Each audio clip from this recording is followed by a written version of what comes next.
Doctor যা ওষুধ দিচ্ছে কাজ হচ্ছে না, তারপর দেখলেন ডাক্তারের কাছে দ্বিতীয়বার গেলেন, ডাক্তার দুটো তিনটে করে ওষুধ দিয়ে দিল, তিনটে ওষুধ খাওয়ার পর দেখলেন আপনার কাজ হচ্ছে, তখন আপনি কি ভাববেন? ওই তিনটে ওষুধে কাজ হচ্ছে, তিনটে ওষুধ খেলে কাজ হবে।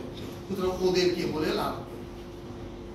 আপনারা আমি যা দেখছি, যা জিনিস হয়েছে তার যা উত্তর দিয়েছে, হ্যাঁ হয়েছে পেট খারাপ, জ্বরের ওষুধ দিয়ে দিয়েছে,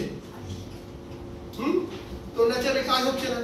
এবার চাষি কি দেখছে যে উনি প্রথমে গেলাম কাজ হলো না, উনি তারপরে তিনটে ওষুধ দিলেন, তারপর দেখছি কাজ হয়েছে, তারপর তিনটে ওষুধ দিতে হবে। আমরা এখন যদি চাষিকে দোষ দিই, দোষ দেওয়ার আগে আমাকে জানতে হবে যে কেন চাষি এরকম হয়ে গেল। কেউ আপনি সত্যি কথা বলুন তো, আপনি যদি দেখেন যে আমি আমার লোকালের ওই ডাক্তারটাকে 50 টাকা দিয়ে ভিজিট দিয়ে দেখিয়ে আমার সুন্দর কাজ হয়ে যাচ্ছে, ভালো হচ্ছে, শরীর ঠিক থাকছে, আপনি কি 1000 টাকা 2000 টাকা 5000 টাকা খরচ করে কলকাতায় এসে অ্যাপোলো থেকে দেখাতে যাবে? হ্যাঁ, তাহলে আপনি ভাবছেন যে চাষিগুলো একেবারে বোকা পাঠা, যে সকালে দিলেন একবারে দুবারে দিলেন, বিকালে এসে ওষুধ খাইছে, ও তো বুঝে গেছে আপনি ফাঁকা মাল।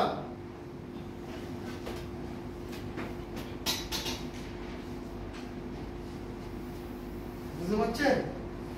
কিন্তু আমি আপনাদেরকে যেটা বলছি, আজকে আপনি যে জিনিসটা শিখছেন না, এর পরে দেখবেন কান্না কাটি করে এসে হাতে পায়ে ধরে শিখবেন। কেন বলুন তো? তখন এবার চাষি আপনার উপর শোধ তুলবে। আর আমরা তখন করি না, রোগীর কিছু হয়ে গেলে হাসপাতালে এই করে ফেলছি, করছি কি? হ্যাঁ, তাহলে এবার যখন আপনার দোকানে চাষি করবে, চাষি কি অন্যায় করবে?